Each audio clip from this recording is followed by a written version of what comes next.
दक्षिण काठमाडौँको तिनकुनेमा एउटा डरलाग्दो घटना घटेको छ, जुन घटनामा हामीले यहाँ देख्न सक्छौँ अन्दाजी 28-30 वर्षको युवाको शव तिनकुनेमा फेला परेको छ भने प्रहरीले अनुसन्धान गर्दैछ, मुचुल्का उठाउँदैछ र थप अनुसन्धानको लागि पोस्टमार्टमको लागि अस्पतालसम्म लाने तयारी भइरहेको छ।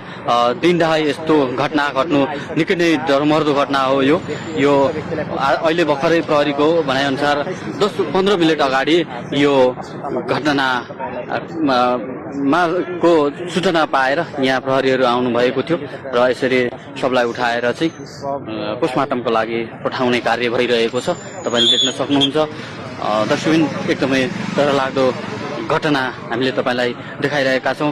काठमाडौँको तिनकुनेबाट यो दृश्यमा तपाईँले देख्न सक्नुहुन्छ एउटा युवाको शव यहाँ फेला परेको छ र पोस्टमार्टमको लागि अस्पताल लाने तयारी भने भइरहेको छ। यहाँ स्थानीयहरूको उपस्थिति पनि निकै नै बाक्लो रहेको छ। तपाईँले देख्न सक्नुहुन्छ यहाँको दृश्य के भएको रहेछ भनेर जान्नको लागि, बुझ्नको लागि वरिपरिको स्थानीयहरू पनि उपस्थिति हुनुहुन्छ भने अब सबलाई चाहिँ गाडीमा राखेर पोस्टमार्टमको लागि बाहिर पठाउने कार्य भने भइरहेको छ र वास्तविक अहिलेसम्म स्पष्ट सूचना नआएको प्रहरीले हामीलाई जानकारी दिनुभएको छ भने सबलाई पोस्टमार्टमको लागि लगिने तयारी हुँदैछ। तपाईँले देख्न सक्नुहुन्छ यसरी सबलाई गाडीमा राखिसकिएको छ र अब पोस्टमार्टमको लागि भने अस्पताल लगिनेछ। तपाईँले देख्न सक्नुहुन्छ दृश्यमा दर्शकबिन अनौठो घटना घटेको छ। यो काठमाडौँको तिनकुनेमा निकै नै डरलाग्दो घटना घटेको छ। वास्तविक र सत्य तथ्य के हो अनुसन्धान पछि छानबिन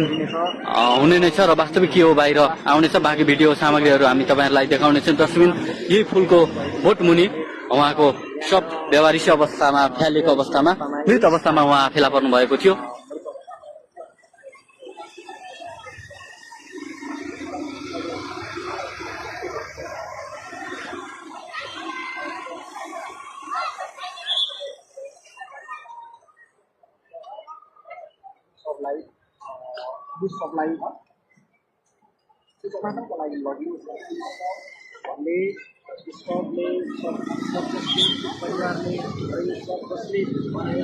केही दोषी प्रमाणहरू उहाँ मृतकको चप्पललाई यसरी निकाल्दै हुनुहुन्छ भने मुचुल्का उठाइसके पश्चात प्रहरीले